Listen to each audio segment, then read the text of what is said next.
नमस्कार दोस्तों, कुरुक्षेत्र क्लासेस के YouTube चैनल पर आप सभी का हार्दिक स्वागत है। जैसा कि हम राजस्थान जीके के पर टॉपिक की प्रश्नोत्तरी सोल्व कर रहे थे और इससे पहले हमने वाद्यांतर से संबंधित प्रश्न जो है वो सोल्व किए थे। बच्चों का काफ़ी अच्छा उसमें रिस्पॉन्स भी रहा कि सर आपने उन क्वेश्चनों के माध्यम से हमें जो है वो पूरा टॉपिक रिवाइज करवा दिया। दोस्तों, उसी प्रकार की एक महत्वपूर्ण प्रश्नोत्तरी, एक टॉपिक जो अपना जाना पहचाना सा राजस्थान में प्रचलित प्रथाएं और रीति रिवाज। तो ये वाला टॉपिक जब अपने सिलेबस के अंदर होता है तो अपन अक्सर इसको छोड़ देते हैं, यार इसको पढ़ने की जरूरत थोड़ी है। रीति रिवाज नहीं जानते कि अपन अपने समाज में कौन कौन से रीति रिवाज है, कौन से रीति रिवाज किस समय होते हैं, विवाह के समय कौन से होते हैं, मृत्यु के समय कौन से होते हैं, गृह प्रवेश के समय कौन से होते हैं, मांगलिक कार्यों में कौन से होते हैं। अपन इसको नेगलेक्ट कर देते हैं, यार इसको पढ़ने की जरूरत थोड़ी है। लेकिन एग्जाम में कुछ ऐसे प्रश्न पूछ लिए जाते हैं कभी कभार जो हवा निकाल देता है। और राजस्थान में प्रचलित कुछ प्रथाएं ऐसी जो अपने मध्यकाल में, या हम यूं कह सकते हैं कि रियासती काल के अंदर कुछ प्रथाएं थी, जो उसमें से कुछ कुप्रथाएं भी थी और कुछ अच्छी प्रथाएं भी थी। तो ये वाला भी अपन यहाँ देखेंगे। अब जो कुप्रथा है उसको ब्रिटिश सरकार ने कहीं ना कहीं उसको बैन किया था, कोई ना कोई सी रियासत ने उसे बैन किया था। वो सारी चीज़ें हम यहाँ पढ़ने वाले हैं। बहुत ही इंटरेस्टिंग टॉपिक है दोस्तों, बहुत ही अच्छा टॉपिक है। हर एग्जाम में प्रश्न पूछे जाते हैं, आप इसको सोल्व करना। 18-20 के आसपास प्रश्न है और आप लाइफ में कोई सा भी एग्जाम देना, प्रत्येक प्रश्न आपको यहाँ से 100% मिलेगा। तो देखिएगा, स्टार्ट करते हैं अपन पहले ही प्रश्न से। अब अगर हम सारी प्रथाओं को रट लें और अगर इस प्रकार का कंसेप्चुअल प्रश्न पूछ लिया जाए, वहां अपन कहीं ना कहीं मात खा जाते हैं। एक बार आप प्रश्न को पढ़िएगा अच्छे से। राजस्थान में प्रचलित कुप्रथाओं का कारण क्या था? देखो, कुछ प्रथाएं तो अच्छी भी थी, लेकिन हम यहाँ किसकी बात कर रहे हैं? कुप्रथाओं की।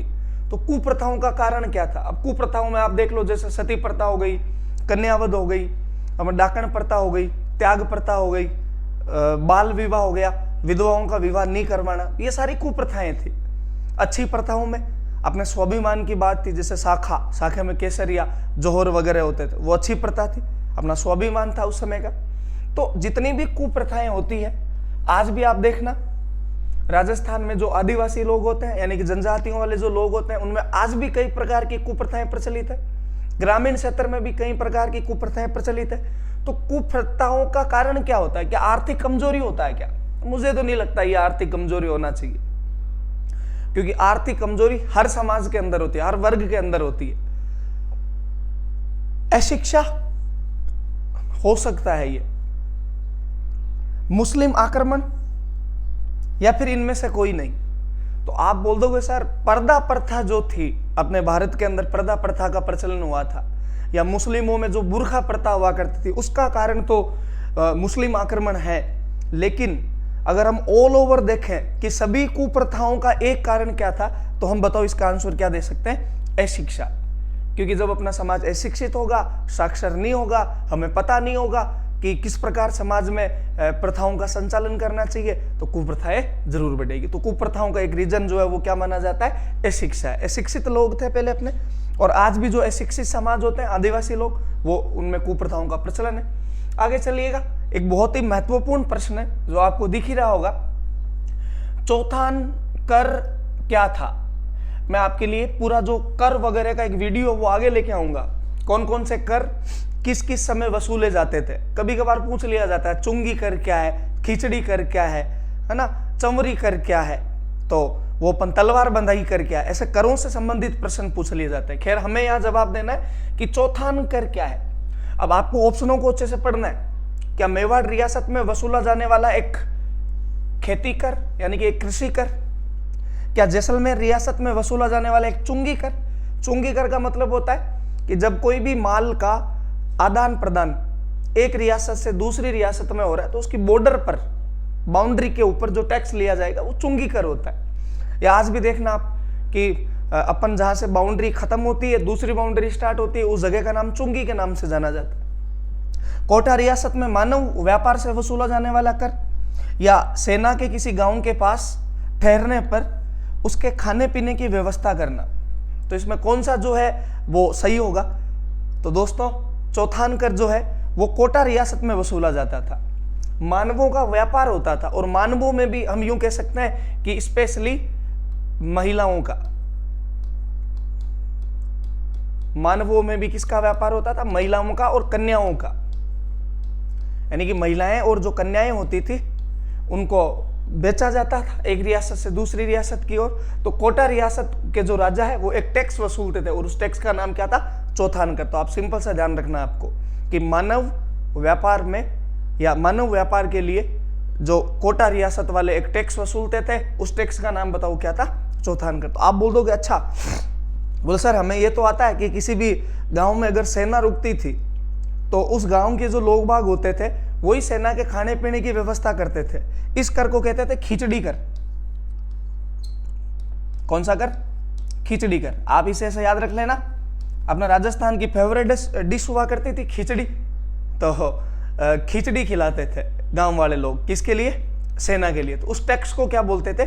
खिचड़ी कर, है ना। हर जगह टैक्स थे पुराने जमाने में, इसीलिए तो किसान आंदोलन, जनजातीय आंदोलन और उसके बाद में प्रजामंडल आंदोलन हुए थे कि लोकतंत्र की स्थापना किया जाए, राजतंत्र को हटाया जाए। जैसे लोग अभी पछता रहे कि यार राजतंत्र ठीक था, जो उसमें खैर राजा टैक्स ही लेता था लेकिन अपनी सुरक्षा की जो गारंटी होती थी। अभी है वास्तव में लोकतंत्र, लेकिन राजतंत्र से भी गया बीतता है, अपन यूं कह सकते हैं। ठीक है, तो चौथानकर आप थोड़ा ध्यान रखना। कोटा रियासत में मानव व्यापार पर वसूला जाने वाला एक टैक्स। आगे चलो, बहुत ही अच्छा प्रश्न है ये। अपने राजस्थान में एक कुप्रथा प्रचलित थी, कन्यावध।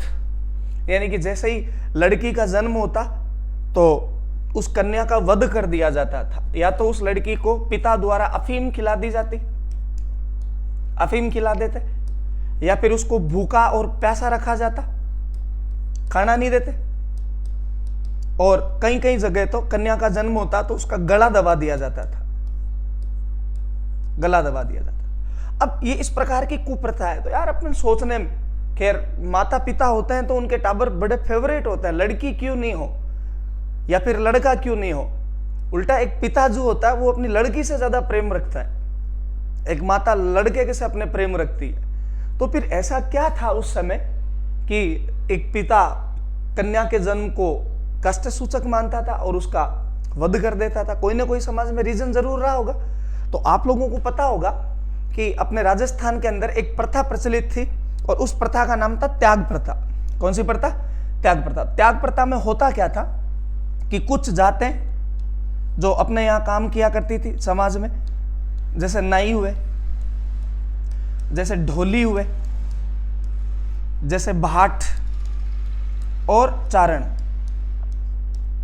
ये जो लोग होते हैं, आज आप आज भी देखना, जब भी कोई विवाह वगैरह होता है तो ये लोग बाग कुछ पैसे वैसे लेते हैं। जैसे आप देखना कभी बारात है, डेरे में रुकी है, दूल्हा घोड़ी पर बैठ के और तोरण के लिए निकल रहा है, तो वहां पे आपके सामने एक निम्न कुल का आदमी आके खड़ा हो जाएगा, मुझे मेरा जो है वो पैसा दो। यानी कि वो एक रिवाज है। खैर अपन जितने भी देते हैं 1000-500 वो मान जाता है। लेकिन मध्यकाल में ये चीजें बढ़ गई, यानी कि नाई, ढोली, भाट और चारण, इन्होंने मुंह मांगी रकम की मांग करना स्टार्ट कर दी।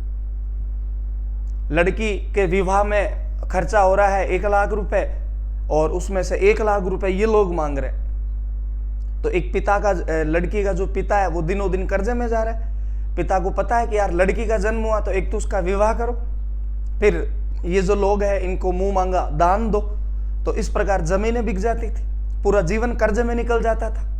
इसलिए अब पहले आपको पता है कि गर्भ के अंदर जांच कर ले कि लड़का है या लड़की, ऐसा तो कोई टेक्नोलॉजी थी नहीं। इसलिए फिर जन्म होने के बाद में पता चलता था कि कन्या है एक लड़का है, तो कन्या का फिर क्या कर दिया जाता? वध कर दिया जाता है। आपको ध्यान रखना है, ठीक है। अब आप कहोगे सर दहेज प्रथा क्यों नहीं हो सकती है? तो दहेज प्रथा खैर उस समय इतनी प्रचलित नहीं थी। दापा प्रथा मैं आपको आगे बताऊंगा, ये वधू मूल्य होता है, तो ये तो बिल्कुल भी नहीं हो सकता।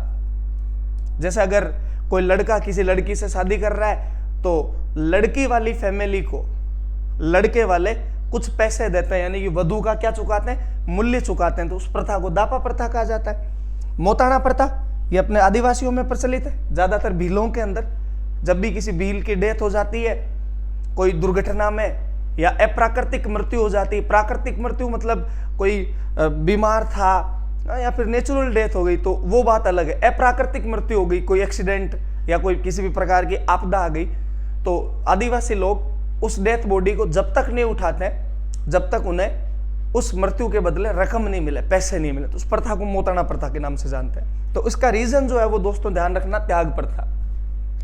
यह प्रश्न अभी तक तो एग्जाम में पूछा नहीं गया है, बाकी जिस दिन पूछा जाएगा मैक्सिमम बच्चे इसके अंदर आंसर करके आएंगे दहेज प्रथा। लेकिन आपको ध्यान रखना है कि कन्यावध का मुख्य कारण क्या है? त्याग प्रथा है।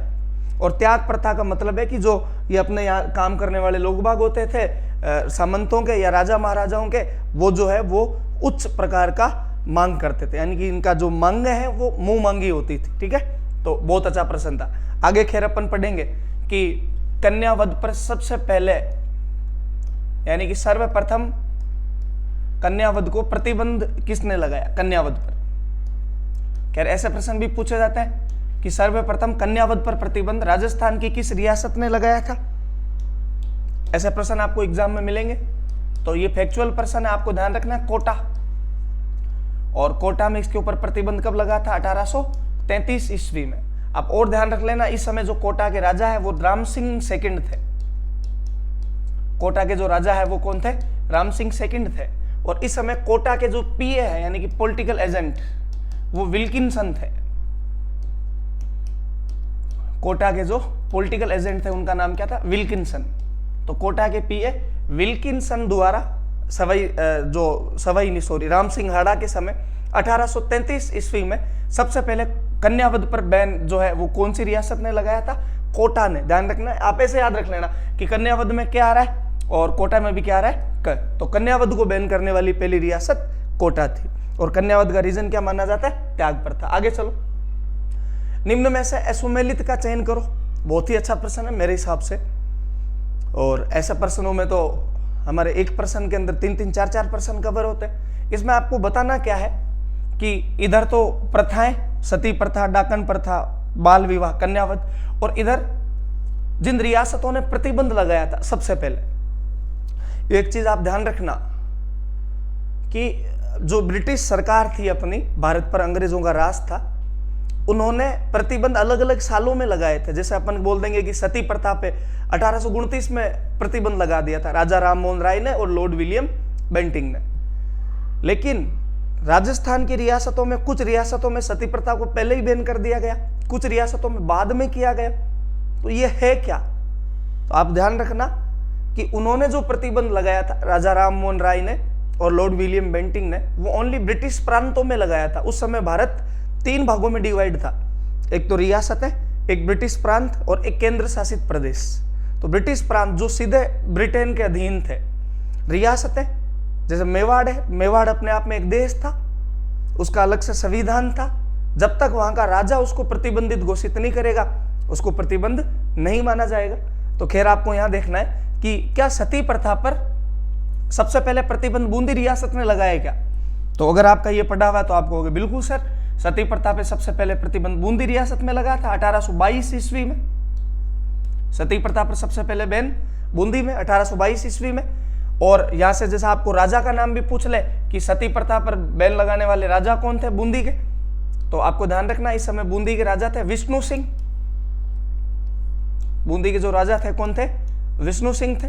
विष्णु सिंह से जुड़ी हुई 2-3 चीजें और जान लेना आप कि अंग्रेजों ने जो अधीनस्थ संधि का कंसेप्ट लेके आया था, तो उसमें 10 फरवरी 1818 को बूंदी ने संधि की थी और वो राजा विष्णु सिंह थे। और आप पढ़ोगे सर हमें तो और पता है, ये बूंदी के अंदर एक महल है, सुख महल, जेत सागर तालाब के किनारे, जिसमें रुडयार्ड किपलिंग एक नाइट रुक के गए थे, जंगल बुक वाले राइटर। तो उसका निर्माण भी किसने करवाया था? विष्णु सिंह ने। खैर आप ध्यान रखना, क्या डाकन प्रथा पर सबसे पहले बैन मेवाड़ रियासत ने लगाया था क्या? बिल्कुल, मेवाड़ रियासत ने 1853 ईस्वी में डाकन प्रताड़ना निवारण अधिनियम बनाया था। और उस समय अपने मेवाड़ रियासत के जो राजा है वो हुआ करते थे महाराणा स्वरूप सिंह। मेवाड़ के जो राजा थे वो कौन थे? महाराणा स्वरूप सिंह थे। तो इन्होंने डाकन प्रथा को बैन कर दिया था। इसका भी एक ऐसा कहा जाता है, एक रीजन माना जाता था कि मेवाड़ के अंदर एक टुकड़ी थी, सैन्य टुकड़ी, जिसका नाम था MBC, मेवाड़ भील कोर। तो मेवाड़ भील कोर का एक सैनिक होता है, वो ड्यूटी करके और रात को अपने घर लौट रहा होता है तो रास्ते में एक ऐसी लड़की को, एक ऐसी औरत को देखता है कि उसे लगता है कि यार ये डाकण वाला व्यवहार है इसके अंदर, उसको गोली मार देता है, उसकी हत्या कर देता है। वो घटना आगे बहुत बड़ी घटना बनती है और महाराणा स्वरूप सिंह को 1853 में डाकण प्रताड़ना निवारण अधिनियम बनाना पड़ा। अब आप बोलोगे डाकण प्रथा है क्या? सिंपल सी चीज, अगर कोई महिला है जो असामान्य सा व्यवहार करे, असामान्य व्यवहार मतलब जो एक सामान्य सा व्यवहार होता है उससे हटके अपना व्यवहार करे, तो अपने गांवों के अंदर भी बता दिया जाता है कि यार डाकण है, बोल बच्चों का कालजा खा जाएगी, ऐसा अपने यहाँ माना जाता है। ठीक है, आदिवासियों में ज्यादा प्रचलित है। अब आदिवासी समाज के लोग बेचारे होते ही ऐसे हैं, वो कभी कभार तो नहाते हैं, कभी कभार नहा के बाल वाल खोल के लिपस्टिक लगा के पाउडर लगा के आ गई तो दिखने में अजीब सी लगी। और उस दिन ऐसा हुआ कि वो अपने आप को ज्यादा स्मार्ट समझ रही है, इसलिए थोड़ी एक्टिंग करने लगी, तो अपन ने समझ लिया यार असामान्य व्यवहार है, तो उसको डाकण बोले, ये डाकण है। अब डाकण का गांव की पंचायत तय करती थी इसका क्या किया जाए, गांव के चौराहे पर खड़े करके पत्थर मार के और उसकी हत्या कर दी जाती थी। आदिवासियों में प्रचलित थे। उसके बाद में कौन सा विवाह? बाल विवाह। क्या बाल विवाह पर बैन लगाने वाली पहली रियासत कोटा थी? और इधर देखो एक कन्यावध, कन्यावध पे सबसे पहले बैन लगाने वाली कोटा थी क्या? तो देखो इधर सती प्रथा पर सबसे पहले बैन बूंदी ने लगाया, बिल्कुल सही। डाकण प्रथा पे मेवाड़ ने लगाया। कन्यावध पे सबसे पहले बैन कोटा ने। अभी मैंने आपको पीछे वाले प्रश्न में बताया था कि कोटा रियासत ने 1833 ईस्वी में कोटा के P.A. विल्किंसन और कोटा के जो राजा है इस समय कौन थे? राम सिंह हाड़ा। कोटा रियासत के राजा थे राम सिंह हाड़ा। तो राम सिंह हाड़ा के प्रयासों से, ध्यान रखना ये राम सिंह सेकंड था, कन्यावध पे बैन लगा दिया गया था कोटा के अंदर। तो आप बोलोगे बाल विवाह, तो आप बोलोगे कि ये गलत है अपना ना, ये गलत है। तो इसमें यही पूछा एसोमिलित का चयन करो, तो खैर अपना इसका आंसर सी हो जाएगा। तो आप कहोगे सर बाल विवाह में फिर कहां बैन किया गया था? तो आप ध्यान रखना बाल विवाह को बैन किया गया था जोधपुर रियासत में। सबसे पहले बाल विवाह को बैन कहां किया गया था? जोधपुर रियासत में किया गया था। जोधपुर के एक प्रधानमंत्री हुआ करते थे सर प्रताप सिंह, ध्यान रखना आप, जोधपुर के एक प्रधानमंत्री थे सर प्रताप सिंह, उन्होंने बाल विवाह को बैन किया था। आगे चलो अगले वाले प्रश्न की ओर। राजस्थान में कुल कितने साके हुए? दोस्तों आपको पता होगा कि जब भी अपने यहां पर किसी भी दुर्ग पर विदेशी आक्रांता आक्रमण कर देता तो अपने यहाँ के जो राजा थे राजस्थान वाले, उनकी डिक्शनरी में अधीनता नामक कोई वर्ड था ही नहीं, झुकेगा नहीं साला, पुष्पा वाला डायलॉग। तो फिर उनके माइंड में दो ही चीजें होती कि या तो वो अधीनता स्वीकार कर ले या फिर लड़ते हुए वीर गति को प्राप्त हुए, तो वो उसको चुनते थे कि अधीनता नहीं स्वीकार करनी है, अपना जो इतिहास है उसमें नहीं लगना चाहिए कि ये लोग कायर थे, तो फिर वो दूसरा ऑप्शन चुनते थे, ये लड़ते हुए वीर गति को प्राप्त होंगे। और उस प्रकार की जो एक प्रथा थी उसको क्या कहते थे? साका। इस साके के अंदर दो चीजें होती थी, एक तो होता था केसरिया और एक होता था जोहर। खैर सिंपल सी चीज है, आप लोगों को पता होगा। केसरिया जो है वो पुरुषों द्वारा किया जाता था, केसरिया पुरुष करते थे, और महिलाएं जो है वो क्या किया करती थी? जोहर। पुरुष केसरिया पगड़ी पहन के अफीम का नशा करके और निकलते थे कि या तो खुद मर जाएंगे या अगले वालों को मारेंगे। खैर अधिकतर तो यही हुआ कि केसरिया करने जो लोग पुरुष निकले वही लड़ते हुए वीर गति को प्राप्त हुए, क्योंकि ऐसी कंडीशन कब बनी है जब दुश्मन की फौज ज्यादा है, अपनी फौज कम है। तो दुश्मन के जैसे 10,000 सैनिक है तो अपने 1000 ही है, तो उस कंडीशन में अपने वाले हजारों ने ये सोचा कि ज्यादा नहीं तो 2-5 हजार तो मारेंगे इनके, लास्ट में वो जीत जाएंगे, कोई बात नहीं। आज अपनी भी किसी से लड़ाई हो जाती है, अपन घर के अंदर बंद है, अपने को पीटने के लिए 10 जने आ गए, अब उसमें फिक्स है कि अपना मरना निश्चित है, तो अपन क्या करते हैं कि मैं तो जो मरूंगा वो मरूंगा, तुम्हारे भी 2-3 जरूर मार दूंगा। ठीक है, तो इस प्रकार की जो प्रथा होती थी वो केसरिया। जब पुरुष जो केसरिया करने गए वीर गति को प्राप्त हो गए, तो पीछे महिलाओं को खतरा होता था कि कहीं विदेशी आक्रांता उनको न लूट ले या उनकी जो है इज्जत प्रतिष्ठा पर किसी भी प्रकार का जो है वो लांछन आए, तो महिलाएं जो है वो अग्निकुंड तैयार करके और जोहर कर लिया करती थी। तो इन दोनों को जब मिलाएं तो फिर क्या होता है? शाखा। बहुत ही अच्छा प्रश्न है। अगर इस प्रकार का प्रश्न एग्जाम में पूछा गया तो बच्चे अगर जोड़ने बैठेंगे कि अच्छा चित्तौड़ में 3 गागरोन में 2, सिवाना में 2, जालोर में 1, तो पूरा काउंटिंग कभी नहीं आएगा। वो या तो 10:30 पे अटक जाएंगे, 11:30 पे अटक जाएंगे, 9 पे अटक जाएंगे। कोई भूल जाएगा कि जैसलमेर में 2:30 हुए थे क्या, तो वो हो सकता है 10, 11, 12 काउंट करे। आपको ध्यान रखना है एग्जैक्ट राजस्थान में कुल कितने साके हुए थे, 12.5 साके हुए थे, ठीक है। और इसमें आपको ध्यान रखना है कि कितने कहां हुए।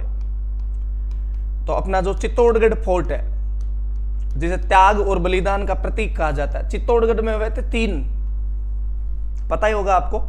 एक 1303 में, एक 1534 में और एक 1568 के अंदर। उसके बाद में गागरोन फोर्ट, गागरोन वाला किला, गागरोन वाले में हुए थे 2 साखे। उसके बाद में अपना सिवाना दुर्ग बाड़मेर वाला, जो 56 की पहाड़ियों में स्थित है, हल्देश्वर पहाड़ी पर। इसमें भी टोटल कितने साके हुए थे, 2 हुए थे। एक अपना स्वर्णगढ़ जालोर वाला, जालोर वाले के अंदर 1 शाखा हुआ था। एक अपने सवाई माधोपुर के अंदर रणथंभौर, और रणथंभौर के अंदर भी 1 शाखा हुआ था। एक अपना भटनेर हनुमानगढ़ वाला, इसके अंदर भी 1 शाखा हुआ था। और एक अपना सोनारगढ़ जैसलमेर वाला। और हम पढ़ते हैं कि जैसलमेर के अंदर कितने शाखे हुए थे, 2.5 शाखे हुए थे। अब ये 2.5 क्या था वो मैं भी आपको बताऊंगा। कि जो तीसरा शाखा था जैसलमेर वाला, उसमें केसरिया तो हो गया था, और केसरिया करने जो पुरुष गए थे उनकी जीत हो गई।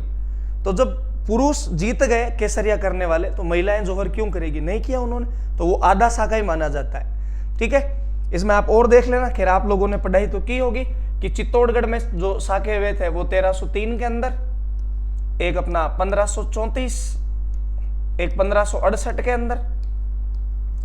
गागरोन के अंदर 2 हुए थे, एक 1423 में हुआ था, एक 1444 के अंदर हुआ था। सिवाना के अंदर 1308 में हुआ था, जालोर के अंदर 1311 में हुआ था, रणथंभौर के अंदर 1303 में हुआ था, एक में सॉरी जो राजस्थान का पहला शाखा माना जाता है। बटनेर के अंदर 1398 में हुआ था, जिसमें मुस्लिम महिलाओं ने भी जोहर कर लिया था। और 2.5 कहाँ हुए थे, सोनारगढ़। ये आपको अच्छे से याद रखना है, कौन से दुर्ग में कितने शाखे हुए और वो कब हुए, और टोटल कितने हुए, 12.5 हुए। आगे चलिएगा अगले वाले प्रश्न की ओर। सती प्रथा के बारे में असत्य कथन का चयन करो। बहुत ही अच्छा प्रश्न है। राजस्थान में प्रचलित एक कुप्रथा सती प्रथा, इसके बारे में असत्य कथन का चयन करना है। तो देखिएगा, आप पढ़ना स्टार्ट करो इसको। राजस्थान में सती प्रथा का सर्वप्रथम उल्लेख घटियाला अभिलेख में मिलता है क्या? ये एक अभिलेख है दोस्तों राजस्थान के अंदर, घटियाला। घटियाला अभिलेख कहाँ है, तो आप ध्यान रखना थोड़ा, जोधपुर के अंदर, जोधपुर के अंदर 861 ईस्वी का घटियाला अभिलेख, जिसमें गुर्जर प्रतिहार वंश के राजा कुकुक से संबंधित जानकारी मिलती है ना। वो अपन आगे और पढ़ेंगे अभिलेखों में। तो क्या ये सही है क्या? तो आप कहोगे सर बिल्कुल सही, हमने पढ़ा भी है कि घटियाला अभिलेख के अंदर राजस्थान के अंदर जो प्रथम सती महिला हुई थी संपल देवी, ध्यान रखना, राजस्थान में सती होने वाली प्रथम महिला संपल देवी, वाइफ ऑफ रेणुका, इसकी जानकारी हमें यहां मिलती है। बिल्कुल सही है ये। राजस्थान की अंतिम सती महिला क्या रूप कंवर शेखावत थी क्या? ये तो हम जानते हैं, बड़ी फेमस थी ये। या राजस्थान के अंदर जो सती प्रथा वाली अंतिम घटना है वो यही थी, रूप कंवर शेखावत वाली। आप तो कहोगे सर बिल्कुल हम जानते हैं इसके बारे में। रूप कंवर शेखावत जो है वो 4 सितंबर 1987 ईस्वी को सती हुई थी। इनके हस्बैंड का जो नाम है वो माल सिंह शेखावत था, माल सिंह शेखावत। और कौन से गांव में हुए? दिवराड़ा गांव में। और दिवराड़ा कहां पड़ता है? सीकर के अंदर। ऐसा कहा जाता है कि जब रूप कंवर शेखावत सती हुई और सती प्रथा को बैन किए हुए काफी समय हो गया था, लगभग 150 वर्ष हो गए थे, 1829 में बैन कर दिया गया। तो 1987 की घटना है। तो ये बात जब गवर्नमेंट को पता चलती है इस प्रकार की कुप्रथा का, तो सरकार रूप कंवर शेखावत यानी कि माल सिंह शेखावत के पूरे परिवार को कैद कर लेती है और कुछ साल वो जेल में बिताने के बाद में रिहा होते हैं। उसी समय ऐसा कहा जाता है कि अपने राजस्थान के एक राज्यपाल हुआ करते थे, बसंत दादा पाटिल। राजस्थान के राज्यपाल कौन थे? बसंत दादा पाटिल। तो उस समय एक अध्यादेश जारी हुआ था। अध्यादेश दोस्तों आप ऐसे ध्यान रखना, जैसे राजस्थान में ओनली विधानसभा है, तो अगर अपन कोई कंसेप्ट विधानसभा में लेके आए, जब तक उस पर राज्यपाल ने साइन नहीं किए तो वो अध्यादेश है। राज्यपाल ने साइन करके विधानसभा में पहले पारित हुआ, राज्यपाल ने साइन किए, अब वो अधिनियम बन गया। तो वो सती निवारण अधिनियम जो 1986-7 में आया था, ध्यान रखना, सती निवारण अधिनियम कब आया था? 1987 में आया था, और इसे पारित किया गया 1988 के अंदर। तो खैर मैंने आपको बता दिया 2007 में सती निवारण अधिनियम पारित हुआ। यही इसमें गलत हो गया है ना। तो अपना जो आंसर है असत्य कथन वो यही हो गया, क्योंकि सती प्रथा निवारण जो अधिनियम है वो 1987 में तो आया, 1987 में आया था, और 1988 में इसे लागू कर दिया था। तो आप कहोगे सर कोई ना कोई तो 2007 वाला भी है संबंधित। बिल्कुल सही है, 2007 में अपना बाल विवाह निवारण अधिनियम बना था, है ना। इधर दिख रहा होगा आपको, बाल विवाह निवारण अधिनियम, बाल विवाह से संबंधित जो अधिनियम आया था वो 2006 में बना था और 2007 में पारित हुआ था। आगे चलो अगले वाले प्रश्न की ओर। एसोमेलित का चयन करो, यहां पर भी आपको बताना है। देखो बहुत अच्छा प्रश्न है, एक तरफ तो प्रचलित प्रथाएं, एक तरफ संबंधित व्यक्ति। तो चलिए चलते हैं अपन इसके ऊपर। क्या बाल विवाह से संबंधित हरविलास शारदा है? क्या विधवा विवाह से संबंधित ईश्वरचंद विद्यासागर है? क्या सती प्रथा से राजा राममोहन राय है? क्या कन्यावध से संबंधित चांदकरण शारदा है? तो देखो इधर बाल विवाह राजस्थान के अंदर प्रचलित एक कुप्रथा। आखा तीज वैशाख शुक्ल तृतीया के दिन राजस्थान में सर्वाधिक बाल विवाह होते हैं। बाल विवाह मतलब क्या? अगर कोई लड़का या लड़की है उनको वयस्क होने से पहले ही, यानी कि नाबालिग उम्र में ही अगर उनका विवाह कर दिया जाए तो बाल विवाह। बाल विवाह से संबंधित या बाल विवाह के बारे में सबसे पहले आवाज उठाने वाले कौन थे? हरविलास, ये थोड़ा विलास लिख दिया, हरविलास शारदा थे। आपको याद कैसे करना है कि अगर किसी लड़की का बाल विवाह कर दिया गया, छोटी सी एज में शादी हो गई और वो अपने ससुराल गई, तो उसे अपने घर वालों की क्या आएगी? हर आएगी। घर वालों की क्या आएगी? हर। खैर आजकल तो ऐसा बिल्कुल भी नहीं होता है, क्योंकि आजकल सोशल मीडिया ऐसे कनेक्टिविटी बहुत ज्यादा बढ़ गई।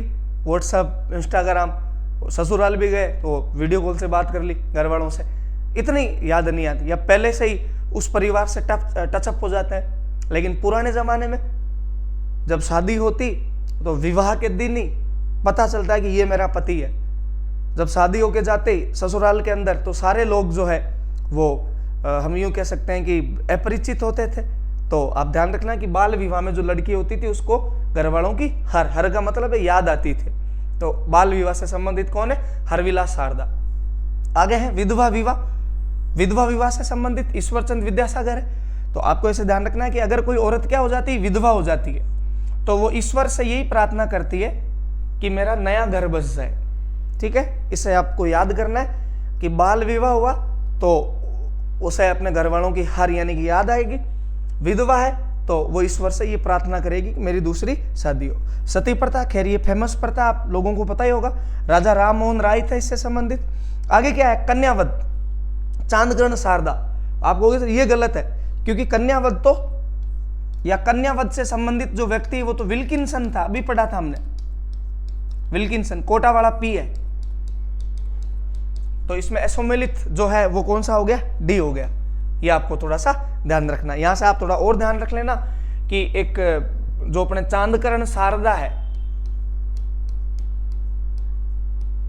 चांदकरण शारदा, इन्होंने एक पुस्तक लिखी थी विधवा विवाह पे, और उस पुस्तक का नाम क्या था? विधवा विवाह। तो आपसे पूछ ले कोई कि विधवा विवाह नामक पुस्तक के जो लेखक है वो कौन है, तो आप बता देना चांदकरण शारदा है। ठीक है, हरविलास शारदा, इससे संबंधित एक एक्ट है जिसे हम शारदा एक्ट के नाम से जानते हैं। और शारदा एक्ट में लड़के की जो आयु है, लड़के की जो आयु है वो तो जो है 18 वर्ष निर्धारित की गई थी, और लड़की की जो आयु है वो 14 वर्ष। ये शारदा एक्ट था जो 1929 में बना था और 1930 में पारित हुआ था। बाद में बाल विवाह निवारण अधिनियम 2006 में बना और 2007 में पारित हुआ, जिसके तहत लड़के की आयु 21 और लड़की की 18 मानी गई। अभी सरकार इस पे लेकर भी चर्चा कर रही है कि दोनों की जो उम्र है वो 21-21 कर दी जाए। तो अगर इस प्रकार का अगर नियम बनता है कि लड़के की भी 21 एज, लड़की की भी 21, तो इस पर भी चर्चा चल रही है। तो आगे चलिए आप अगले वाले प्रश्न की ओर। किस कुप्रथा के कारण मध्यकाल में विवाह लंबे समय तक नहीं चल पाते थे? बहुत अच्छा प्रश्न है कि अपना जो रियासती काल या मध्यकाल था उसमें विवाह लंबे समय तक नहीं चल पाते थे। तो उसमें कौन सी कुप्रथा का जो है वो कारण माना गया? क्या दहेज प्रथा? माइंड में तो आता सर, हो सकता है। क्या नाता प्रथा? ये भी माइंड में आता है कि नाता प्रथा का मतलब भी दूसरा विवाह होता है। क्या झगड़ा राशि? खैर झगड़ा राशि तो इनसे सबसे डिफरेंट हो गया।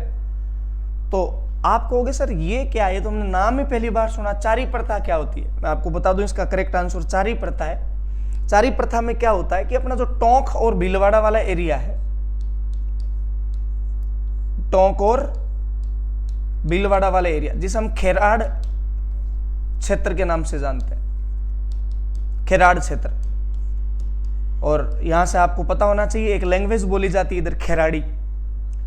तो इसमें होता क्या है कि चारी प्रथा के अंदर देखो मैं बताता हूं आपको। जैसे ये अपना लड़का, ये लड़की, अगर लड़के की एज बहुत ज्यादा हो रही है और उसे समय पे लड़की नहीं मिल रही है तो घर वाले क्या करेंगे कि लड़की वाले पक्ष को कुछ पैसे देके और अपने लड़के की शादी कराएंगे। तो इसमें यही होता है कि लड़के के जो पक्ष के लोग होते हैं वो लड़की पक्ष वालों को क्या देते हैं, कुछ पैसे देते हैं, ठीक है, या हम यूं कह सकते हैं कि कुछ रकम देते हैं, कुछ रुपये देते हैं। तो ये विवाह हुआ रुपए देके, रुपए दिए और लड़की जो है वो शादी करके ससुराल वालों के इधर आ गई। बाद में 5-6 महीने या साल भर के बाद में वो अपने पियर गई और पियर जाने के बाद लड़की के पिता ने फिर से मांग कर दी कि मैं तो कौन भेजा, हमें और पैसे चाहिए। तो लड़के वाला अगर कोई मजबूत स्थिति से होगा वो हो सकता है पे कर देगा, अगर कोई कमजोर वाला होगा तो वो कहेगा बस हम तो पे नहीं कर पाएंगे। तो फिर वो अपनी लड़की को, लड़की का पिता कहीं और जगह भेज देता है। इस प्रथा को क्या कहते हैं, चारी प्रथा। तो अक्सर पहले के विवाह टूट जाते थे, उसका जो रीजन है वो क्या था, चारी प्रथा था। आगे चलो अगले वाले प्रश्न की ओर। रियासती काल में राजकुमारियों के साथ कुछ कन्याएं भेजी जाती थी, वह प्रथा कौन सी थी? तो अगर आपको पता है इसमें कि कोथला प्रथा, कोथला प्रथा का मतलब तो है कुछ आभूषण वगैरह भेजना। अभी बताऊंगा मैं आपको कि अपनी लड़की को आभूषण या वस्त्र देना, अपने जवाई और अपनी लड़की को, तो वो कोथला प्रथा है। सागड़ी प्रथा क्या है? ये बंधुआ मजदूरी है कि मजदूरों को खरीद लिया जाता था और उनसे क्या करवाते, बंधुआ मजदूरी। त्याग प्रथा, ये मैंने आपको भी बताया था थोड़ी देर पहले बहुत अच्छे से डिटेल से, कि त्याग प्रथा का मतलब जो ये नाई, ढोली, भाट और चारण होते थे, ये लड़की के पिता से मुंह मांगी रकम की मांग करते थे, जिसकी वजह से कन्या वधु हुआ था। तो आप कहोगे सर फिर ये तो हमारा पढ़ा हुआ है, तो इसका आंसर क्या हो जाएगा, डावरी प्रथा। देखो डावरी प्रथा है क्या एग्जैक्टली, आपने अधिकतर अपने ग्रामीण क्षेत्रों में एक नाम सुना होगा, डावड़ी। कौन सा नाम सुना होगा, डावड़ी। या जब भी लड़कियां बैठी है पास में ग्रामीण क्षेत्र वाली, तो वो अपने दोस्त को बोलती ये डावड़ी, ये अपने को काम ऐसे करना चाहिए। तो डावड़ी किसको बोला जाता है, अपनी सहेली को बोला जाता है। लेकिन सहेली कौन सी, देखो ऐसा कहा जाता है कि पुराने समय में जो कुछ महिलाएं खरीद के लाते थे मानव व्यापार के दौरान, तो उसमें से अगर कुछ एक महिलाएं जो राजकुमारियों की सहेलियां बन जाती थी, और जब राजकुमारी का विवाह किया जाता कहीं, तो राजकुमारी कहती थी कि मैं इन लड़कियों को तो मेरे साथ में लेके जाऊंगी सेवा पानी करवाने के लिए। तो वो कुछ उन कन्याओं को अपने साथ में ले जाती जो कहीं से हमने पैसे देके खरीदी, और राजा, सामंत या जागीरदार ने, तो उसको जो है वो क्या कहते थे, डावरी प्रथा। इसी से संबंधित अपने यहाँ एक नाम डावड़ी है ना, डावड़ी इसी का है। आगे चलो, सागड़ी प्रथा क्या है, आप ध्यान रखना, अभी शायद मैंने आपको बता ही दिया, ये प्रश्न भी हूबहू पूछा गया। सागड़ी प्रथा का मतलब है बंधुआ मजदूरी। इसमें होता क्या था कि ऐसा कहा जाता है कि पुराने जमाने में जब युद्ध वुद्ध लड़े जाते थे रियासती काल में, तो कुछ लोगों को बंदी बना लिया जाता था। या इसका एक रीजन ये भी माना जाता है, जैसे कि आपने किसी बणिये या महाजन से पैसे लिए, किसी महाजन से क्या उधार लिए, पैसे उधार लिए। अब अपन वो पैसे नहीं चुका पा रहे, तो उस पैसों में ओनली ब्याज के बदले, किसके बदले, ब्याज के बदले हमें उस बनिए महाजन के घर पे काम करना पड़ेगा, तो उस प्रथा को क्या बोलते हैं? सागड़ी प्रथा, या उसी को क्या बोला जाता है? बंधुआ मजदूरी। ठीक है, आप ध्यान रखना, ये भी दो प्रकार की होती है। अगर कहीं खेती पे या कहीं खेत में काम किया जा रहा है तो वो हाड़ी प्रथा हो गई, और अगर कहीं घर पे काम कर रहे हैं तो वो चाकर प्रथा है, जिसे अपन नौकर चाकर बोलते हैं। तो सागड़ी प्रथा या बंधुआ मजदूरी भी दो प्रकार की होती है। खेत में काम कर रहा है तो आपको पता है खेत में काम करने वाले लोगों को साड़ी या हाड़ी बोलते हैं अपन लोग, तो वो हाड़ी प्रथा, और घर में नौकर चाकर के रूप में काम करे तो वो चाकर प्रथा। तो सागड़ी प्रथा क्या है? बंधुआ मजदूरी। आगे चलो, आगे वाले प्रश्न की। पर्दा प्रथा का कारण क्या था? देखिएगा दोस्तों, आज भी अपने यहाँ पे दो समाजों के अंदर पर्दा प्रथा का प्रचलन है, एक तो राजपूत समाज में और एक अपने मुस्लिम समाज के अंदर। मुस्लिम महिलाएं आज भी बुरखे में रहती है, और राजपूत समाज की महिलाएं भी जो है वो घाघरे लुगड़ी के अंदर, या लुगड़ी क्या है, एक तरीके का पर्दा प्रथा है। ये क्या था? खैर आजकल तो दिखावा है। आजकल अगर कोई महिला लुगड़ी पहन के बैठी है या लुगड़ी ओढ़ के ओढ़ी है तो उसमें वैसे ही ऑलरेडी सब कुछ दिखाई दे जाता है, क्योंकि पारदर्शी ओढ़नी आ गई। पहले वाली ओढ़नी वास्तव में थी जिसमें अगर कोई औरत ओढ़ ले तो जीव घुट के मर जाए उसके अंदर, इतनी मजबूत आती, दिखता ही नहीं था आगे क्या है। तो खैर वो अलग बात थी पुराने जमाने की, अभी तो ये दिखावे में जाती है। मुस्लिमों में आज भी बुरखा पड़ता था, उसका रीजन क्या है? मुझे पता है एक बार कोई अच्छा इंटरव्यू में ये प्रश्न पूछा गया था कि क्या अभी पर्दा प्रथा हटा देनी चाहिए क्या? तो आपका आंसर होना चाहिए बिल्कुल हटा देनी चाहिए, क्योंकि अपने भारत के अंदर तो विशेषतः पर्दा प्रथा इसीलिए आई थी कि भारत पर मुस्लिम अटैक हुए थे, और कुछ मुस्लिम अटैक महिलाओं की सुंदरता के पीछे हुए। जैसे राघव चेतन को अगर पता नहीं चलता कि पद्मिनी इतनी सुंदर है तो वो अलाउद्दीन खिलजी को जाके क्या बताता ही नहीं पद्मिनी के बारे में। और जब अलाउद्दीन खिलजी, जिसको रानी पद्मावती के बारे में पता नहीं चलता, उसकी सुंदरता के बारे में, तो वो चित्तौड़ पर अटैक ही नहीं करता। तो इसका जो खैर रीजन है वो ये माना जाएगा, भारत पर मुस्लिम आक्रमण हुए थे और मुस्लिम आक्रमणों की वजह से पर्दा प्रथा लागू हुई। तो पर्दा प्रथा अभी हटा देनी चाहिए। अभी कोई मुस्लिम अटैक थोड़ी होता है, नहीं होता है, तो अभी हटा देना चाहिए। ये आपका आंसर होना चाहिए कोई भी इंटरव्यू के अंदर। आगे चलो, मारवाड़ में विवाह यानी किसी की शादी होती है या मृत्यु या फिर और किसी प्रकार के समारोह होते हैं, सामाजिक कार्य के दौरान किस संस्था द्वारा अफीम बनाकर एक दूसरे को प्रदान किया जाता है? अगर आप में से कोई लोग मारवाड़ के हैं तो अपने यहाँ एक रीत चलती है मारवाड़ के अंदर कि जब भी कोई प्रोग्राम होता है, शादी, मृत्यु भोज या फिर कोई सामाजिक कार्यक्रम, तो एक संस्था काम करती है जिसके माध्यम से वो अफीम बनाते हैं, और अफीम बना के और लोगों से मनोहार करते हैं कि आप अफीम लीजिए, आप भी अफीम लीजिए, आप भी अफीम लीजिए। तो इस प्रकार की एक जो संस्था है ना, उसका नाम बताओ क्या है? रियाण। ध्यान रखना आप, क्या नाम है इसका? रियाण। ये प्रश्न भी पूछा हुआ है कि मारवाड़ में कोई शादी, विवाह, मृत्यु, अन्य कोई सामाजिक कार्यक्रम है या कोई शादी समारोह है, तो उसमें एक संस्था है जो अफीम संबंधी मनोहार करती है, रियाण है। आप ध्यान रखना। आगे चलो अगले वाले प्रश्न की ओर। विधवा विवाह पर प्रतिबंध किस गवर्नर जनरल के काल में लगा था? ध्यान रखना आप, सीधा फैक्चुअल प्रश्न है। विधवा विवाह पर प्रतिबंध लगा था लॉर्ड डलहौजी के काल में।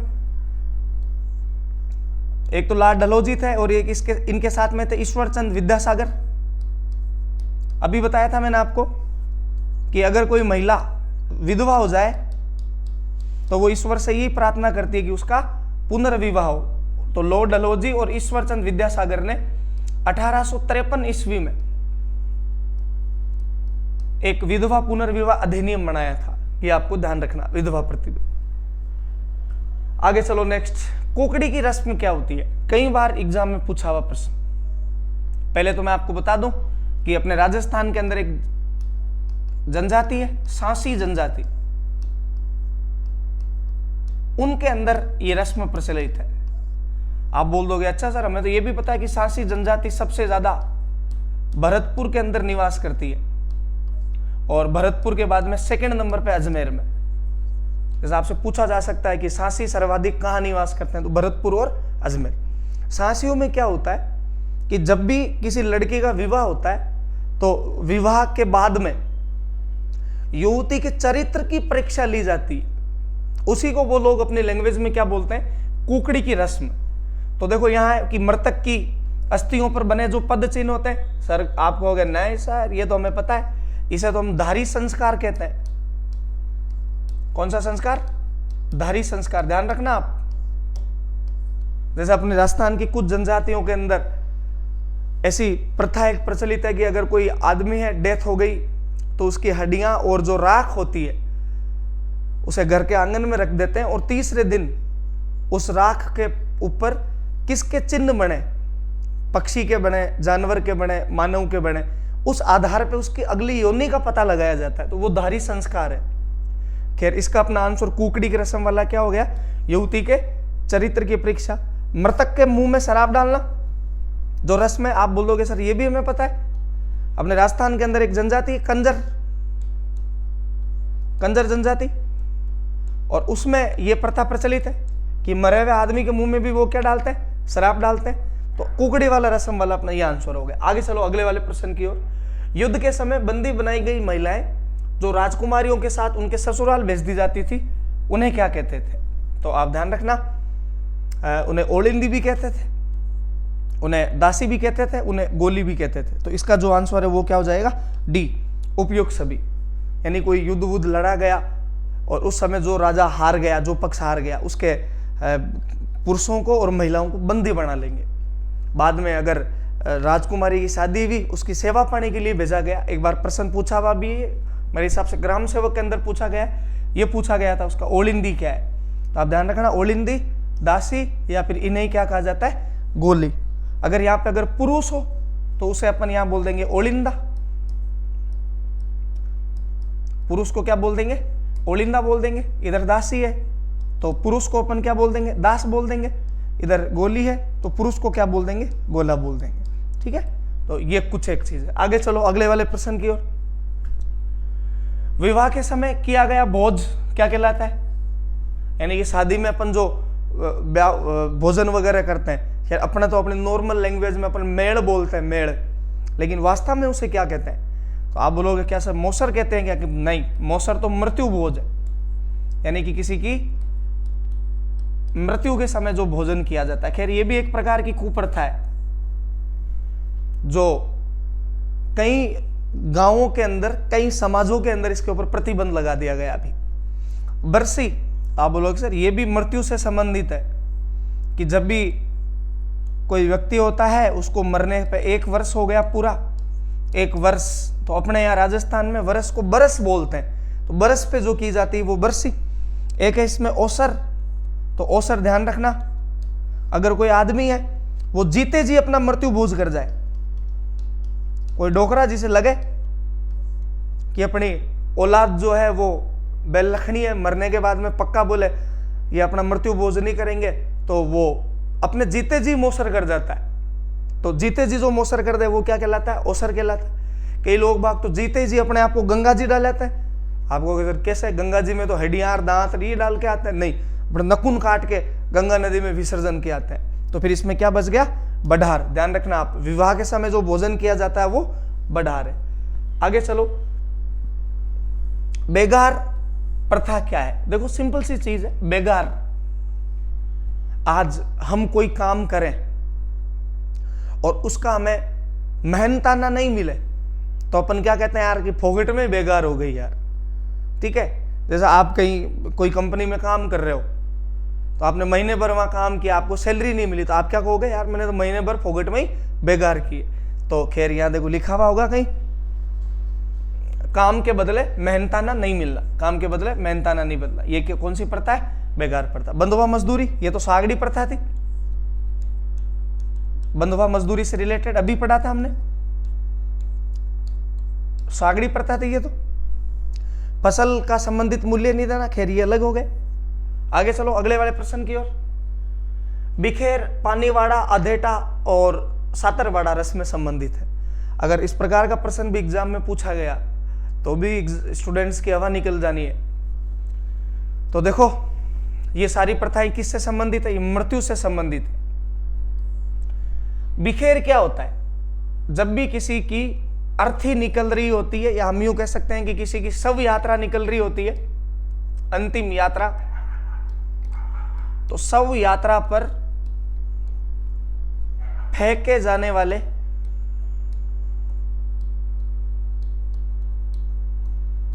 शव यात्रा पर फेंके जाने वाले सिक्के, ध्यान रखना मोस्ट इंपोर्टेंट। किसी की शव यात्रा निकल रही है और उस पर सिक्के फेंके गए तो उसको क्या कहते हैं? बिखेर कहते हैं। पानीवाड़ा, ये क्या है? तो जो अंतिम यात्रा के अंदर जो लोग शामिल होते हैं, या अपनी लैंग्वेज में आप इसे बोल दो दागी, जो दाग में शामिल होते हैं, दागी। आधेटा, ये तो आप जानते ही होंगे कि डेथ बॉडी को जब अपन लेके जाते हैं शमशान की ओर, तो आधे रास्ते में उसे चेंज किया जाता है। ठीक है, बोल चेंज कैसे? तो पहले सिर आगे होता है, पैर पीछे होता है, और बाद में पैर आगे और सिर पीछे कर लिया जाता है रास्ते में, आधे रास्ते में, तो उसको आधेटा कहते हैं। ये सतारवाड़ा, तो सतारवाड़ा ये होता है कि अगर अपन किसी के वहां पे बैठने गए किसी की डेथ पे, तो वो क्या हो गया? सतारवाड़ा। तो आप कहोगे नहीं सर वो तो मोकाण होता है, मोकाण। तो मोकाण तो उसको कहते हैं कि अपने फैमिली के लोग अगर आए, रिश्तेदार संबंधी, वो मोकाण आते हैं। लेकिन आसपास के या गांव के जो दूसरे लोग आते हैं ना, उनके लिए एक वर्ड होता है सातरवाड़ा। तो ये सभी किससे संबंधित है? मृत्यु संबंधी। आगे चलो, नेक्स्ट अगला प्रश्न, मधुपर्क क्या है? आप कहोगे ये तो हमारे जो है जाने पिछाने नाम है। तोरण जानते हैं, विवाह से संबंधित है। सामेड़ा भी विवाह से संबंधित है। ये मुकलावा है कि अगर किसी नाबालिग लड़की का विवाह कर दिया जाए और उसके बालिग होने पे उसे ससुराल भेजा जाए तो उसे मुकलावा कहते हैं। एक जुआरी, ये जवाई को जो है वो क्या देते हैं? जुआरी देते हैं। लेकिन इसमें मधुपर्क का मतलब क्या है? ध्यान रखना आप, सामेड़ा जो होता है उस सामेड़े के लिए एक वर्ड और यूज में लिया जाता है, मधुपर्क। ठीक है, तो आगे चलो, नेक्स्ट अगला प्रश्न, गोना क्या है? तो अभी हमने पढ़ा था जैसे, तो गोना जो है वो मुकलावे को कहा जाता है, गोना करना। ये तो खैर कई जगह अपने प्रचलित नाम भी है, मुकलावा करना या फिर क्या करना? गोना करना। तो दोस्तों आज हमने इससे संबंधित प्रश्नावली सोल्व की।